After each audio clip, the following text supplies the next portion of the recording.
Tumbuhan dapat bergerak. Benarkah hal tersebut?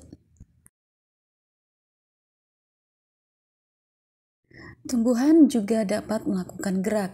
Gerak pada tumbuhan disebabkan oleh adanya rangsangan dan biasanya lambat, sehingga tidak terlihat oleh mata.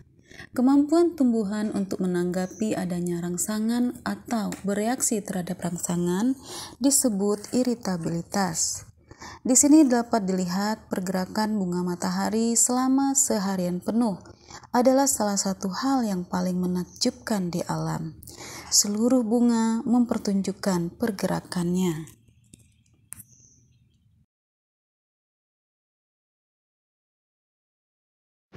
Gerak pada tumbuhan terjadi karena adanya bagian sel yang berfungsi meneruskan rangsang pada tumbuhan, yakni benang-benang plasma yang disebut plasmodesmata.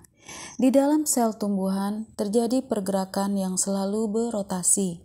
Dapat kita amati di bawah mikroskop di bagian dalam dinding sel, pergerakan sitoplasma dalam satu arah, dan setiap sel terhubung dengan plasmodesmata. Berdasarkan faktor penyebabnya, gerak pada tumbuhan dibedakan menjadi 3 macam, yaitu yang pertama gerak autonom atau endonom. Adalah gerak yang terjadi secara otomatis yang disebabkan rangsangan dari dalam tumbuhan itu sendiri, contoh gerak protoplasma. Gerak yang kedua adalah gerak higroskopis, yaitu gerak yang disebabkan perubahan kadar air. Contoh, pecahnya buah polong-polongan, gerak membukanya sel-sel peristom pada sporangium lumut, dan gerak membukanya sel-sel anulus pada sporangium paku.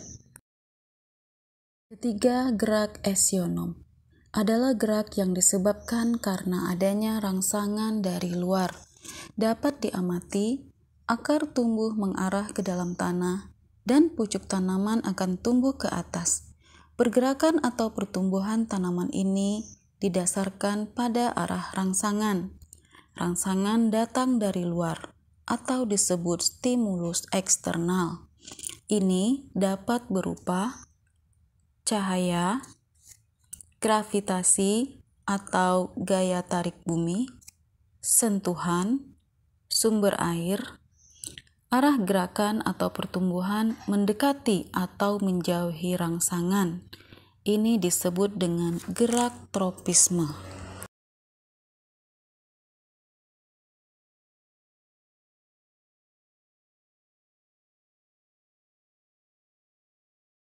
Gerak esionom dibedakan atas 3 macam, yaitu 1. Gerak nasti adalah gerak sebagian tubuh tumbuhan yang tidak dipengaruhi oleh arah datangnya rangsangan.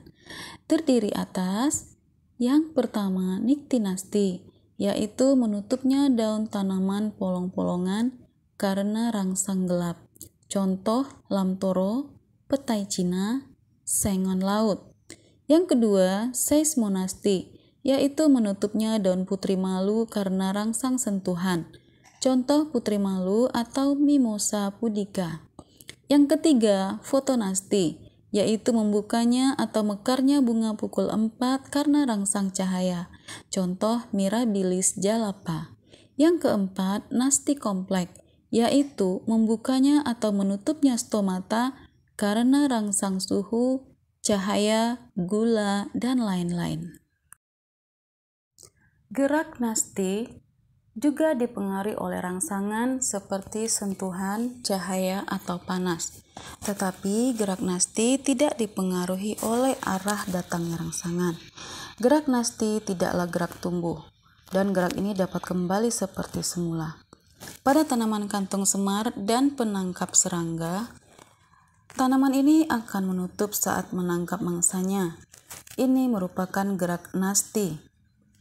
Pada daun mimosa atau putri malu, jika disentuh maka daun akan menutup. Di sini pergerakannya tidak dipengaruhi oleh arah rangsangan.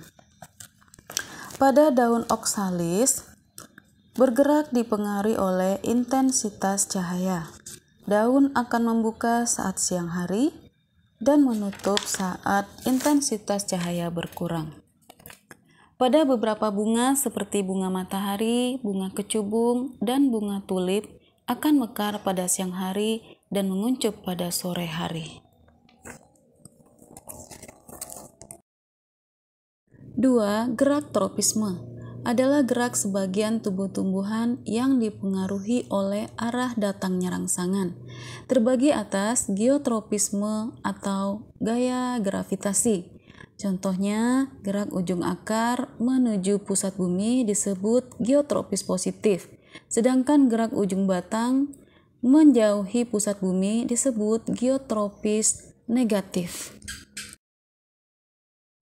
Jika kita letakkan pot tanaman di dekat jendela dalam beberapa hari, dapat kita lihat bahwa akar tanaman tumbuh menuju ke arah gravitasi bumi, tetapi pucuk tanaman akan tumbuh berlawanan dengan gaya tarik gravitasi bumi. Pergerakan tanaman yang dipengaruhi oleh rangsang gravitasi bumi disebut geotropisme. Akar bergerak tumbuh menuju pusat gravitasi disebut geotropisme positif. Sedangkan pucuk tanaman tumbuh melawan gravitasi bumi disebut geotropisme negatif. Gerak yang kedua adalah fototropisme, yaitu gerak tumbuhan yang dipengaruhi oleh rangsangan cahaya. Contohnya, gerak ujung batang menuju cahaya yang disebut fototropis positif, sedangkan gerak ujung akar yang menjauhi cahaya disebut dengan fototropis negatif. Marilah sama-sama kita amati video berikut. Dapat kita lihat bahwa ujung batang dari tumbuhan akan bergerak ke atas menuju arah sinar matahari, sedangkan akar menuju ke tanah untuk mencapai unsur hara atau air. Suatu perlakuan dilakukan dengan meletakkan pot bunga yang terbuka di kedua sisinya di dekat jendela. Seluruh batang tanaman akan tumbuh ke arah jendela menuju arah datangnya cahaya. Pergerakan tanaman menuju cahaya disebut dengan fototropisme. Kita lihat bahwa pucuk tanaman tumbuh menuju cahaya, sedangkan gerakan akar menjauhi cahaya. Gerakan tanaman menuju cahaya disebut dengan fototropisme positif, sedangkan gerakan akar menjauhi cahaya disebut dengan fototropisme negatif. Gerak yang ketiga adalah hidrotropisme, adalah pergerakan tanaman terhadap rangsangan air atau kelembaban. Sekarang perhatikan perlakuan berikut.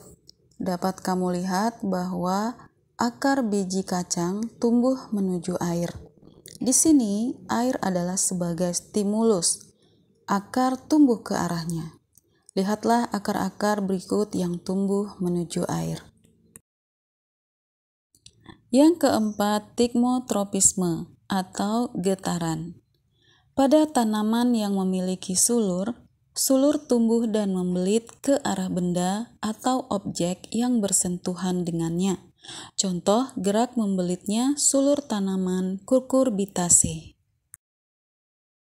Yang kelima, kemotropisme atau gerak yang dipengaruhi oleh zat kimia. Contoh gerak ujung akar menuju pupuk atau unsur hara pada tanaman. Kemudian gerak akar nafas tumbuhan bakau menuju oksigen.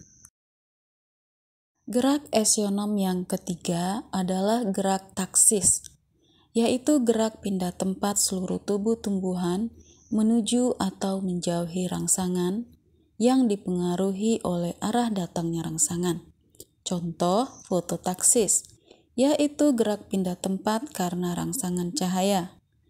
Gerak ini dapat dijumpai pada euglena yang bergerak menuju sumber cahaya dan gerak Chlamydomonas yang menjauhi cahaya. Kemotaksis adalah gerak pindah tempat karena rangsangan zat kimia. Contohnya gerak spermatozoa menuju ovum dan gerak bakteri aerob menuju ke tempat yang kaya oksigen.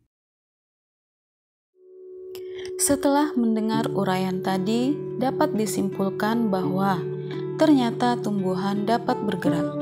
Gerakan itu dipengaruhi oleh adanya rangsangan, baik eksternal maupun internal. Untuk menguji pemahaman kamu mengenai materi gerak pada tumbuhan, cobalah kerjakan latihan berikut ini, dan jawabannya dapat kamu lihat di video selanjutnya. Dan hanya jika kamu telah menekan tombol subscribe.